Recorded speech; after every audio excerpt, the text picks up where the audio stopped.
India ஒருநாள் அணியில் double century அடித்த வீரர்கள் 5 பேர் மட்டுமே உள்ளார்கள். அதில் சச்சின் டெண்டுல்கர், வீரேந்திர சேவாக், ரோஹித் சர்மா, இசான் கிசான் மற்றும் சுப்மன் கில் மட்டும்தான். இந்த 5 பேரில் 3 பேர் ஜாம்பவான்களாக இந்திய அணியில் கோலோச்சினார்கள்.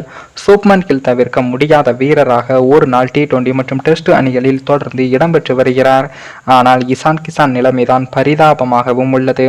அவர் இதுவரை ஒரு நாள் அணி மற்றும் T20 அணிகள் தொடர்ந்து இடம்பெற்று வந்தாலும் அணியின் பிளேயிங் 11இல் ஒரு வீரராக அவருக்கு தொடர்ந்து இடம் அளிக்கப்படவில்லை. அவரை மாற்று வீரராக என்ற இடத்தில் வைத்து இருக்கிறது இந்திய அணி நிர்வாகம். இத்தனைக்கும் Ishan Kisan wicket keeper batsman. அவரால் 2 பணிகளை செய்ய முடியும். அவர் விக்கெட் கீப்பிங் சரியில்லை என்று நினைத்தாலும் கூட முழு நேர பேட்ஸ்மேனாக அவரை பயன்படுத்தலாம்.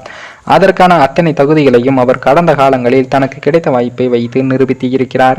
துவக்க வீரராக 3ஆம் வரிசை, 4ஆம் வரிசை, 5ஆம் வரிசை என பேட்டிங்கில் எல்லா இடத்திலும் இறங்கி தன்னால் ரன் குவிக்க முடியும் என்றும் அணியில் சூழ்நிலைக்கு ஏற்ப ஆட முடியும் என்று நிரூபித்து விட்டார். இந்த நிலையில் தான் 2024ஆம் ஆண்டு T20 உலகக்கோப்பை தொடரிலும் அவரை மாற்று வீரராகவே பயன்படுத்தும் திட்டத்தை BCCI தேர்வுக்குழு செயல்படுத்தி வருவதாக தெரிகிறது. அதற்கு விராட் கோலியும் ஒரு வகையில் காரணமாக இருக்கிறார். T20 அணியின் விக்கெட் கீப்பர் ரிஷப் பண்ட் அவர்கள் காயத்திலிருந்து மீண்டாலும் இன்னும் முழு உடல் தகுதியை பெறவில்லை என்பதால் அவர் 2024ஆம் ஆண்டு T20 உலகக்கோப்பை தொடரில் ஆடுவது சந்தேகமாகத்தான் இருந்தது. அதனால் இசான் கிசான் எப்படியும் அணியில் இடம்பெற்று 3ஆம் வரிசை அல்லது 4வது வரிசையில் பேட்டிங் இறங்குவார் என்ற மனநிலையும் இருந்தது. ஆனால் தற்போது விராட் கோலி T20 உலகக்கோப்பையில் பங்கேற்க விருப்பம் தெரிவித்து இருப்பதால் மிடில் ஆர்டரில் விராட் கோலி, ஹர்திக் பாண்டியா, ரிங்கு சிங் போன்ற வீரர்கள் இடம்பெறுவார்கள். பேட்டிங்கில் 6ஆம் வரிசை அல்லது 7ஆம் வரிசை மட்டுமே மீதம் இருக்கும்.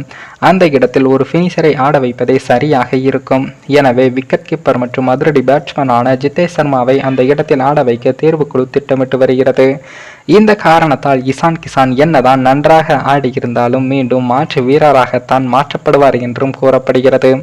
25 வயதே ஆகும் இசான் கிசானுக்கு இப்போது சரியான வாய்ப்பு கிடைக்கவில்லை என்றால் இனி எப்போது கிடைக்கும் என்ற கேள்விகளும் எழுந்து உள்ளது. சமீபத்தில் தென்னாப்பிரிக்கா சுற்றுப்பயணத்தில் ஒரு நாள் அணியில் மாற்று வீரராக இருந்தார். அடுத்து டெஸ்ட் அணியிலும் மாற்று வீரராக இருந்தார் இசான் கிசான்.